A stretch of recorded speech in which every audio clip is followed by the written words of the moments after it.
Welcome to my YouTube channel. आजच्या या व्हिडिओमध्ये विज्ञान या विषयाची पाठयोजना कशी काढायची ते आज आपण बघणार आहोत। सुरुवातीला छात्र अध्यापकाचे नाव, वर्ग 9वी, विषय विज्ञान, घटक आहे परिसंस्थेतील ऊर्जा प्रवाह आणि उपघटक आहे परिसंस्थेतील विविध भक्षक स्तर। वेळ आहे 35 मिनिटे। दिनांक लिहून घ्यायची। मूल्य येणार निरीक्षण वृत्ती। अपेक्षित पूर्वज्ञान आहे विद्यार्थ्यांना परिसंस्था म्हणजे काय माहिती आहे। त्यानंतर प्रस्तावना। हा पाठ शिकवताना शिक्षक कथन पद्धतीचा उपयोग करत आहे, म्हणून प्रस्तावनेमध्ये येणार शिक्षक पाठाची प्रस्तावना करण्यासाठी कथन पद्धतीचा उपयोग करतात आणि इथे प्रस्तावना दिलेली आहे। त्यानंतर हेतुकथनमध्ये येणार तर आज आपण परिसंस्थेतील ऊर्जा प्रवाह यामधील परिसंस्थेतील विविध भक्षक स्तर अभ्यासणार आहोत। त्यानंतर येणार पाठ्यवस्तू, शिकविण्याचे मुद्दे, उद्दिष्टे व स्पष्टीकरण, शिक्षक कृती, विद्यार्थी कृती, शैक्षणिक साहित्य आणि फलकलेखन। पाठ्यवस्तूमध्ये पहिला मुद्दा येणार परिसंस्थेतील ऊर्जा प्रवाह।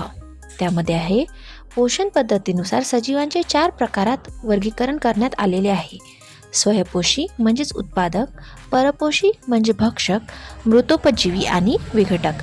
त्यासाठी शिकवण्याच्या मुद्द्यामध्ये येणार पोषण पद्धतीनुसार सजीवांचे वर्गीकरण। उद्दिष्टे व स्पष्टीकरणमध्ये ज्ञान आणि आकलन दिलेलं आहे।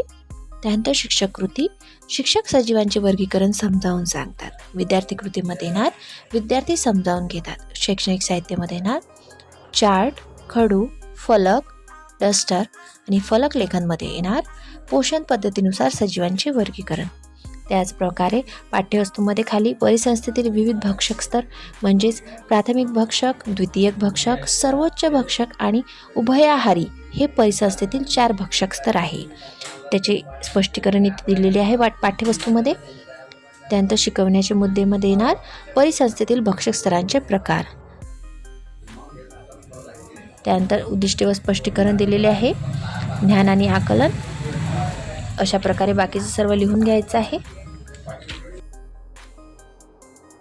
व्हिडिओ आवडला असल्यास व्हिडिओला लाईक, शेअर आणि चॅनलला सबस्क्राईब नक्की करा।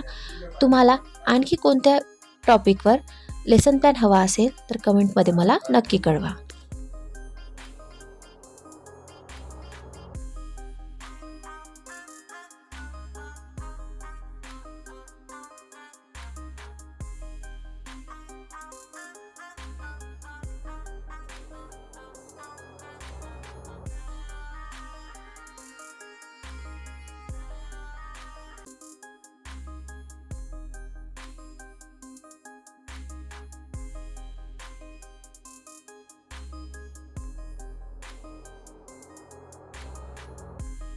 त्यानंतर दिलेलं आहे मूल्यमापन। मूल्यमापनामध्ये इथे 5 प्रश्न घेतलेले आहे। पोषण पद्धतीनुसार सजीवांचे वर्गीकरण सांगा। स्वयंपोषीलाच काय म्हटले जाते?